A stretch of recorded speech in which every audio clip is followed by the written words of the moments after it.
क्या आपने कभी सोचा है कि अगर कोई आपकी जमीन, आपके जंगल और आपके जल स्रोत छीन ले, तो आप क्या करेंगे? आप सहन करेंगे या लड़ेंगे? आज हम बात कर रहे हैं उस वीर योद्धा की, जिसने अन्याय के खिलाफ बगावत की। एक ऐसा नाम जो आज भी जल, जंगल, जमीन के लिए संघर्ष का प्रतीक है, कोमाराम भीम। तेलंगाना के आसिफाबाद जिले के संडेपल्ली गांव में 22 अक्टूबर 1901 को एक बच्चे ने जन्म लिया। उस बच्चे का नाम था कोमाराम भीम। वह गोंड जनजाति से थे, जो प्रकृति को अपनी मां मानते हैं। उनके लिए जल, जंगल और जमीन सिर्फ संसाधन नहीं थे, बल्कि जीवन का आधार थे। लेकिन उस समय निजाम का शासन था। जमींदार और निजाम के सिपाही आदिवासियों को उनके ही जंगलों से खदेड़ते थे, उनके जल स्रोतों पर कब्जा करते थे और उनके खेतों पर अन्यायपूर्ण कर लगाते थे। कोमाराम भीम बचपन से ही इन अत्याचारों को देख रहे थे। उनके पिता भी इस अन्याय के खिलाफ खड़े हुए थे, लेकिन उन्हें मार दिया गया। पिता की मौत ने भीम के दिल में विद्रोह की चिंगारी जला दी। भीम ने देखा कि कैसे उनके लोगों को अपने ही जंगलों में शिकार करने से रोका जा रहा था।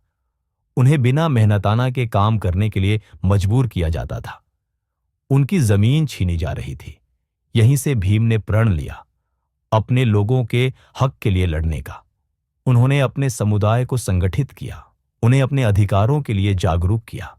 भीम ने एक नारा दिया, जल, जंगल, जमीन।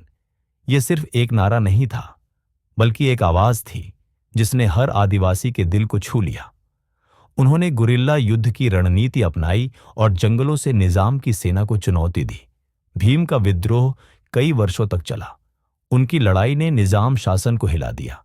लेकिन 1940 में जब निजाम की सेना ने उन्हें घेर लिया, तो भीम ने अंतिम सांस तक लड़ाई लड़ी।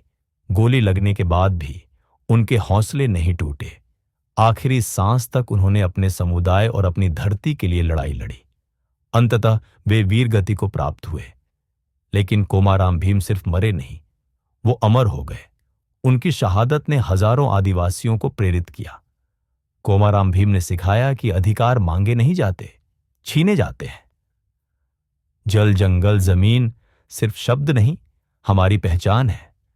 भीम ने अपनी जान देकर यह साबित कर दिया कि जब अन्याय होता है तो चुप रहना भी अपराध है।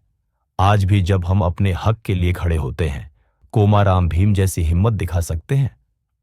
अगर आपको भीम की यह प्रेरणादायक कहानी पसंद आई हो, तो लाइक करें, शेयर करें और सब्सक्राइब करना ना भूलें।